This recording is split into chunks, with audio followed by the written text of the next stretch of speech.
প্রেমে পড়ার কথা ছিল না, তবুও প্রেমে পড়িলাম। কাউকে মন দেওয়ার কথা ছিল না, তবুও একজনকে মন দিলাম।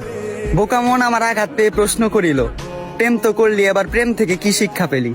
আমি উত্তরে তাকে বলিলাম, প্রেম থেকে অনেক কিছুই শিখিলাম। যেমন প্রেমে বিষাদ, প্রেমে স্বাদ, প্রেমে আবার জীবন বরবাদ। আমি অর্থের লোভে না পড়ে তাকে পাওয়ার লোভে পড়েছিলাম। একুল ওকুল না দেখে আমি একটা বেঈমানকে ভালোবেসেছিলাম। তার কাছে চেয়েছিলাম একটু যত্ন, ভালোবাসা আর ছোট্ট একটা সংসার। আফসোস, দুঃখ ছাড়া তার থেকে কিছুই পেলাম না আর। সে আমাকে দুঃখ দিয়ে দেনাদার, তার থেকে দুঃখ পেয়ে আমি পাওনাদার।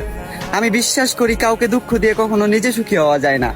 কাউকে কাঁদালে নিজেকেও একদিন কাঁদতে হয়। আর হ্যাঁ, এটা অভিশাপ নয়, বরং এটাই প্রকৃতির বিচার।